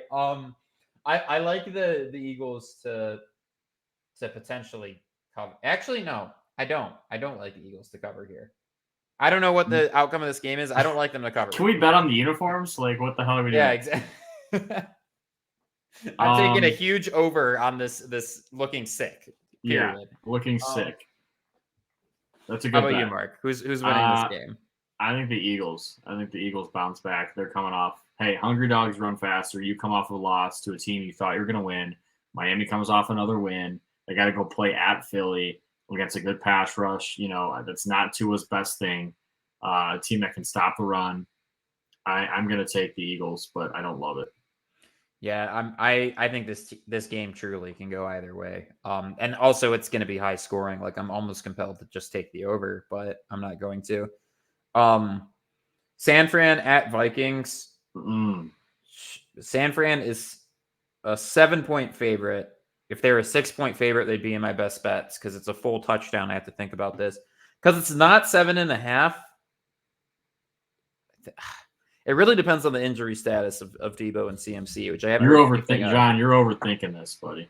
You think so? Yeah, because Vikings defense not good. Vikings offense. Let me tell you a story, right? Let me do it. You sold me on it. They'll push. Let me tell you a story. You're the middle brother, right? You got two brothers. There's an older brother. There's a younger brother. You're the middle brother. Okay. You go over to your older brother. Okay, and you get beat up. You put up a good fight, but you get your ass beat, right? That's what just happened to the 49ers. They got their ass beat. What do you want to do? You go home and you beat the shit out of your younger brother that you know that you can absolutely dominate because they're inferior, because they're 3 years younger, because they haven't hit puberty yet and you're 14. So you go home and you beat the shit out of that younger brother. That's what this game is. On Monday Night Football, the 49ers lost a game that they absolutely thought they should have won. And now they have the opportunity to set their record straight and show the people that what we were talking about them last week was right? Like, they're going to go prove the rest of the world right. That's what they're going to do against a Vikings team that cannot stop the run to save their damn life. I don't care if McCaffrey – I could dress and go play running back on Monday Night Football and the 49ers win. Yeah. No, I really like the analogy. I think that's a phenomenal way to put it. And yeah, they're in my best bets now. How about you? Are you not? You're not my best bets, but I convinced you to put in my best bets, which is, you know. I think you're like the devil on my shoulder, being like, add more. We should each week we should do like a game where I try to sway you, and then you try to sway me on a game. I think that's what this set of conversations about these games ends up being. But like one of your best bets, I should try to convert you to the opposite bet. Hey man, see if I can. Little lawyer, little debate. This has been a long episode. Tends to be a longer one when we have guests. But huge shout out again to Cade and Abe for coming on. Huge shout out to Grand Valley State for that historic win against Ferris State. Crazy game. We appreciate everybody watching. This was a fun week of football. We love you if you're watching. We do. And yeah, hopefully, I think we have a good potential slate of interviews over the next few weeks. I don't know if we formally scheduled all of them yet, so I can't say like for sure next week we're going to have somebody. But we got a good slate of people. We've been working hard to get somebody in the Lions, bubble over on the show. So we're working hard on doing that. We got some other, friends of the show, some other guests that we're looking at. So appreciate everybody tuning in. And in the interest of time, I'll leave the conclusion there. We'll see you guys next week. See you next week. Love you guys.